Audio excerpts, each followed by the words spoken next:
बोले क्या क्या चाहिए बोलो। देखिए संबोधन, गरुण घंटी क्यों बजाई जाती है, मंदिर में घंटी क्यों बजाई जाती है, घंटाल क्यों बजाया जाता है, ताली क्यों बजाई जाती है मंदिर के अंदर, कारण क्या है। शंकर के मंदिर में घंटी क्यों बजाई जाती है, शंकर के मंदिर में उस घंटी को क्यों बजाया जाता है, ताली का नाद क्यों करा जाता है, शिव मंदिर में किस लिए करा जाता है। तो लिंग पुराण कहती है कि मंदिर के अंदर या घर के अंदर आप गरुण घंटी जब बजाते हो, घंटी का नाद जब करते हो, तो शिव महापुराण की कथा और लिंग पुराण की कथा, विष्णु पुराण की कथा कहती है मात्र घंटी का नाद कर देने से जितने भूमि पर तीर्थ हैं, जितने साधक साधना कर रहे होते हैं, जितने तपी तप कर रहे होते हैं, जितनी पवित्र नारी स्त्री पतिव्रता धर्म का पालन कर रही होती है, जितने दान पुण्य स्मरण हो रहे होते हैं, उस समय पर जिस समय तुमने घंटी बजाई है, उस पल वो सारे पुण्य घंटी का नाद करते से तुम्हारे खाते में आ जाते हैं, मात्र घंटी का नाद कर देंगे।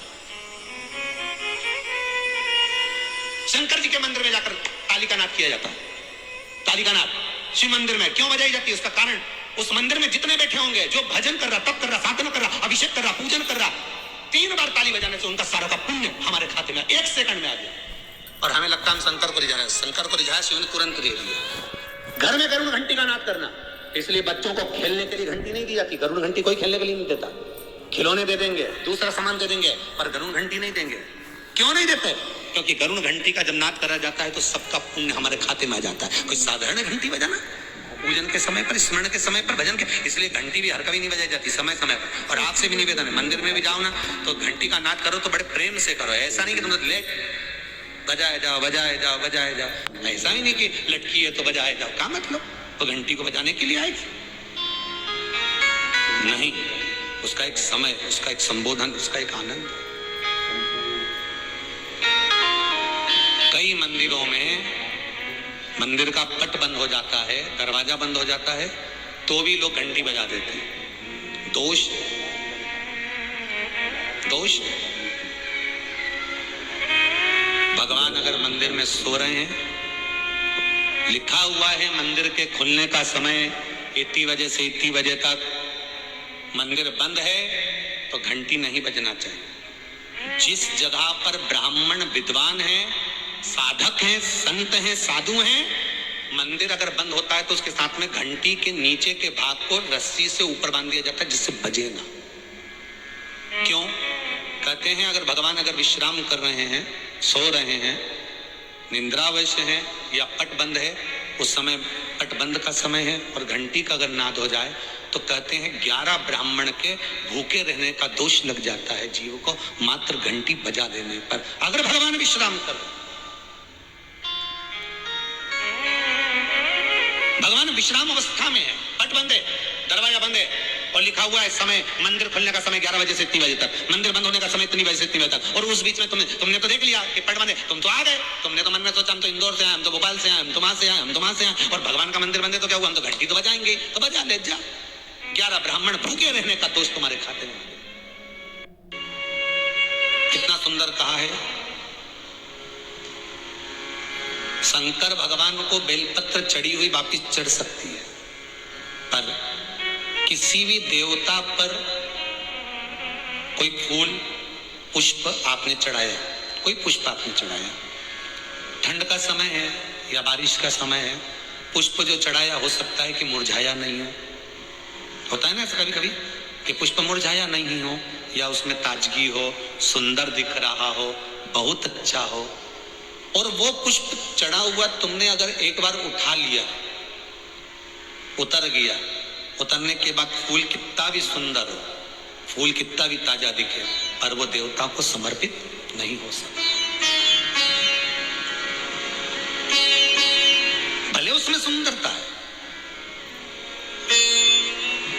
ठंड के दिनों में कई फूल ऐसे भी रहते हैं, भगवान के सामने आपने एक बार चढ़ा दिया, चढ़ाने के बाद वो रखे रहते हैं तो ऐसा लगता है कि बिल्कुल ताजे से दिख रहा है, तो कई माताओं की आदत रहती है उन्हीं फूल से वापिस श्रृंगार कर देती, या उन पुष्प की रंगोली बनाकर भगवान के सामने डाल देती, पर वो गलत है, वो गलत है। जिस दिए में बाती लगी हुई है, बाती पूरी जल चुकी है, उसकी राख या उसका काला थोड़ा सा भाग दिए के अंदर रखा है और आपने दूसरी बाती रखकर उसको जला दिया, तो वो जलाया गया जो भाग है लक्ष्मी को क्षीण कर देता है। 15 दिन तक व्यापार ठीक नहीं चल सकता। एक बार प्रैक्टिकल करके देखना। दिए के अंदर अगर कोई बाती जल गई, जलने के बाद ठंडी हो गई, ठंडी होकर उसमें राख पड़ी हुई है, या उसके अंदर कोई काला सा आप गोल बत्ती लगाते तो काला का एक भाग काला काला सा जला हुआ उसके अंदर रह जाता है। कई लोगों की आदत रहती है कि अब शाम का टाइम तो है, उसको कौन हटाए, उसी में अपन दूसरी बत्ती रख दो, जला दो, उसी में रखकर दूसरी बत्ती जला दो। भाग उसी में पड़ा हुआ है पुराना, और आपने दूसरी बत्ती अगर रखकर जला दी है, व्यापार होगा, व्यवसाय होगा, या फिर घर में रखा हुआ धन होगा, 15 दिन के लिए वो छिन्न होगा, वो जाएगा। पैसा टिकने वाला नहीं 15 दिन तक, चाहे कुछ भी कर लो, ठीक नहीं चल सकता व्यापार। तुम कितना भी दम लगा लो। कई लोग कहते भी होंगे कि हमारी दुकान तो 8 दिन तो अच्छी चलती, 8 दिन के बाद नया क्या हो जाता है, 15 दिन अच्छी चलती, 15 दिन के बाद नया जाने क्या हो जाता है। तो उसमें गलती ढूंढो कि हम गलती क्या कर रहे हैं। ये तो व्यापार तो अच्छा चल रहा है, ग्राहक भी आ रहे हैं, सब कुछ होता है। जब 15 दिन ग्राहक आते हैं तो 15 दिन क्यों नहीं आते, 8 दिन ग्राहक आते हैं तो 8 दिन क्यों नहीं आते, उसके पीछे तुम्हारा कोई कारण होगा। फिर अपनी गलती को ढूंढो कि हमारी गलती क्या हो रही। तो उसमें आपको वर्णन किया था कि भगवान की बेलपत्री, भगवान का प्रसाद अगर पलंग पर रखा है तो दोषपूर्ण है।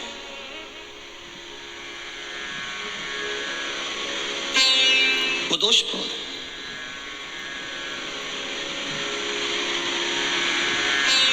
अब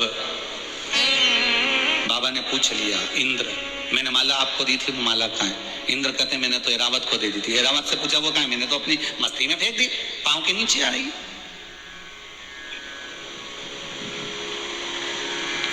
मैं तुझे श्राप देता हूं इंद्र, तो तेरी सत्ता के विमुख होगा।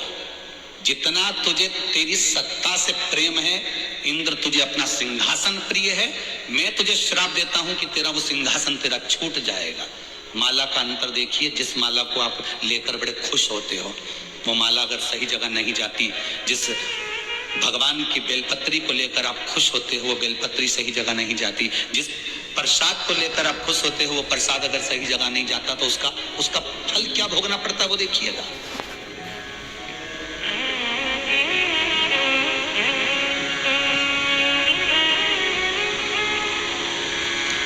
एक कथा आपको सुनाते हैं, वो कथा नहीं है, हमारे जीवन का प्रत्यक्ष उदाहरण, प्रत्यक्ष उदाहरण।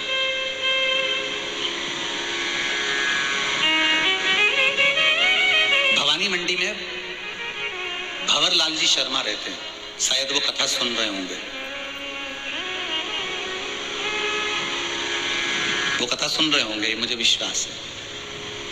उनका नियम था, हर महीने वो गोवर्धन नाथ जी की परिक्रमा करने जाते थे, और हमारा भी नियम था, हम गोवर्धन नाथ जी की परिक्रमा हर महीने करने जाते थे।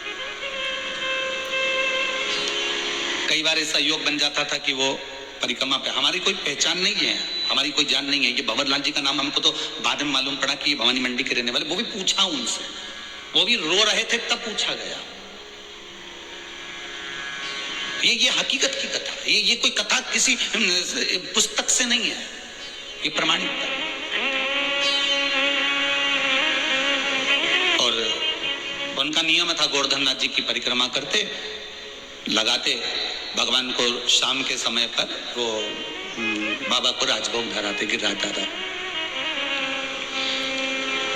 खूब भगवान की सत्ता थी, खूब वैभव था, खूब पैसा था। जितनी बार आते वो आधा पीपा का, एक पीपा का, आधी बोरी का, एक बोरी का, वहां बोरी से राजभोग होता है गिराची में, तो वो भोग लगा देते, ठोर, मोहन थाल, लड्डू सब करते। अब धीरे धीरे बहुत उनका वैभव, बहुत पैसा था भंवरलाल जी के यहाँ, काम भी अच्छा था उनका, शायद पत्थर वत्थर का कोई काम था तो अच्छा।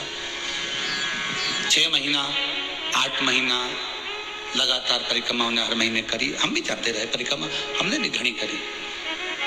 तो धीरे धीरे व्यापार उनका थोड़ा कम हुआ। जो उनका पत्थर का काम था वो धीरे धीरे एक जगह का कहीं बंद हो गया, दूसरी जगह का भी बंद हो गया, तीसरी जगह का भी बंद हो गया। बड़े दुखी हो गए।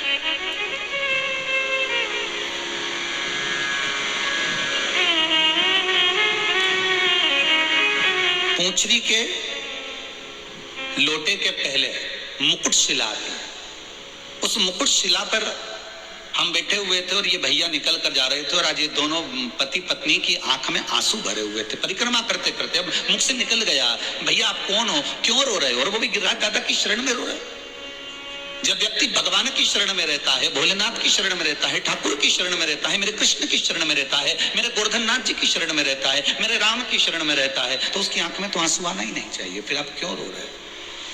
अरे महाराज धोती तो पहने ही थे हम। तो कहा अरे महाराज बहुत पहले की बात है, लगभग हो गए होंगे 8-10 साल, आज याद आई है तो बता दें। अरे महाराज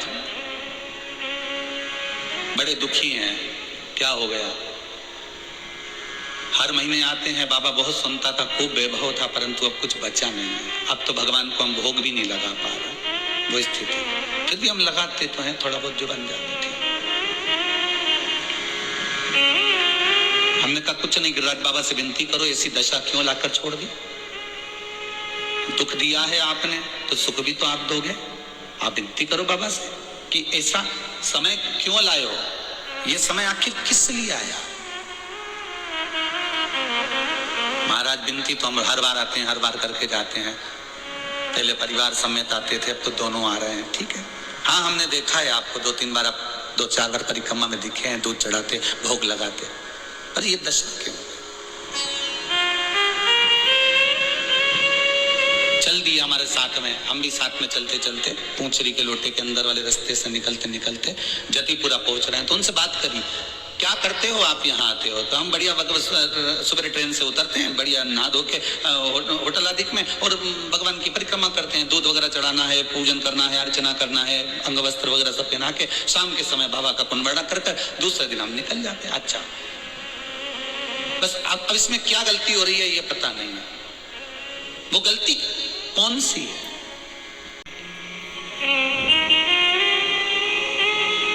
स्कंद पुराण में एक चीज बहुत पहले पड़ी हुई थी, बेलपत्री हो, प्रसाद हो, माला हो, इसका जब अपमान होता है तो व्यक्ति को रोना पड़ता है। ये स्कंद पुराण कहता है।